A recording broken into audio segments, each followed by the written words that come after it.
అయితే అప్పటికే అందరు అవకాశాలు ఎవరైనా దోచుకున్నారు అనుకో, మనం ఇప్పుడు పంచుకునేనాడికి అందరు అవకాశాలు ఎవరైనా దోచుకున్నారు అనుకో, అదనంగా పొందిన ప్రాతినిధ్యాన్ని ఎట్లా పంచాలి? అదనంగా పొందిన ప్రాతినిధ్యం ఎట్లా పంచాలి? అధిక సంఖ్యాకుల నుంచి తీసుకున్న అదనపు ప్రాతినిధ్యం. అదనపు ప్రాతినిధ్యం అంటే ఏంది? నువ్వు ప్రొఫెసర్. అదనపు ప్రాతినిధ్యం అంటే ఏంది? నువ్వు ప్రొఫెసర్. ఎక్స్ట్రా అంటే మాలల జనాభా 6% అవుతే వాళ్ళు 10% తీసుకోవడం అనేది ఎక్స్ట్రా. మాలల జనాభా 5% అవుతే వాళ్ళు 8% తీసుకోవడం ఎక్స్ట్రా. మాలల జనాభా 7% అవుతే 8% తీసుకోవడం కూడా ఎక్స్ట్రా. అదనపు ప్రాతినిధ్యం కదా. ఆ అదనపు ప్రాతినిధ్యాన్ని ఆర్థిక పరిస్థితి, సాంఘిక హోదా, విద్యాస్థాయి పురోగతి బట్టి పంపకం చేసుకోవాలని చెప్పాడు. అది కూడా చెప్పాడు. మహానుభావుడు రాజ్యాంగం రాయకపోవచ్చు కానీ ఆయన ముందు చూపుతో మాట్లాడాడు. ఇప్పుడు మీరు చెప్పండి, అదనపు ప్రాతినిధ్యం మాలలు తీసుకున్నారా, మాదిగలు తీసుకున్నారా? ఈ లోకూర్ కమిటీ ఏం చెప్పింది, రామచంద్ర కమిషన్ ఏం చెప్పింది, ఉషామేర కమిషన్ ఏం చెప్పింది, మన ఆలోచన ఏం జరుగుతుంది? అదనపు ప్రాతినిధ్యాన్ని తగ్గించాల్సి వచ్చినప్పుడు ఏది, నిన్నటి వరకు 5% ఉన్నోళ్ళు 10% తీసుకున్నారు. ఆ 10% తీసుకున్నాం అంటే అదనపు ప్రాతినిధ్యం తీసుకున్నాడు కదా. అదనపు ప్రాతినిధ్యం వాళ్ళ నుంచి తీసుకునే దాన్ని పంచుకోవాలా అంటే అర్థమేది? మళ్ళా మనం ఎక్కడికి వెళ్ళాలి? లోకూర్ కమిషన్ రిపోర్ట్కి వెళ్ళి ముందు వాళ్ళని ఎస్సీ నుంచి తొలగించాలని చెప్పాలి. మీరు చెప్పడానికి సిద్ధమన్నారా?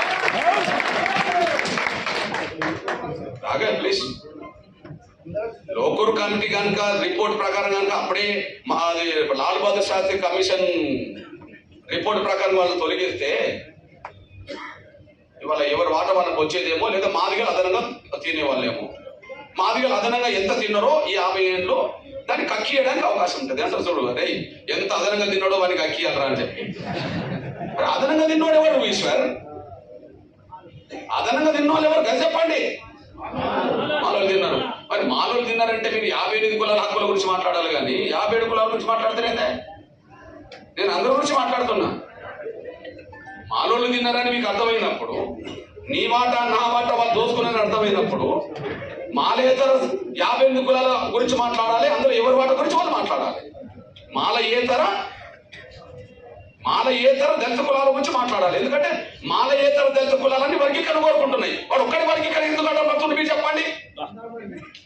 మాలలు ఒక్కరే ఎందుకు అడ్డం పడుతుండ్రు? 50 కులాలు ఎందుకు పడుతున్నాయి? ఎక్కువ వాటా వీడు కోల్పోయినోడు. మరి కోల్పోయినోడిని కూడా మీరు బయటకు అవతల గేటుకు పంపిస్తారంటే ఎట్లానే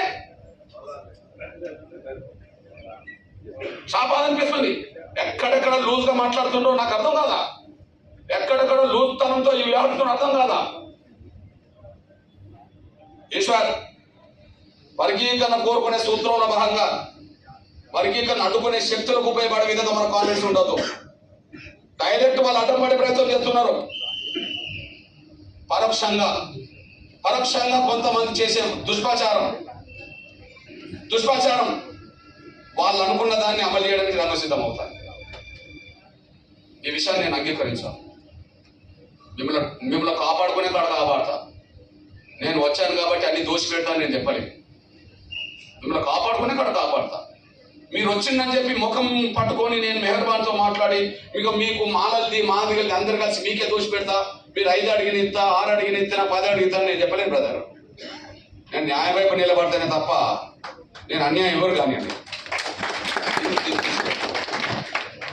దయచేసి నేను నా వాదనకే కట్టుబడి ఉంటా, నా నిర్ణయానికి నేను కట్టుబడి ఉంటా. దుష్ప్రచారం ఇంకా చేస్తే మీకు దూరంగానే ఉంటా. అది వాళ్ళకు ఉపయోగపడుతుంది.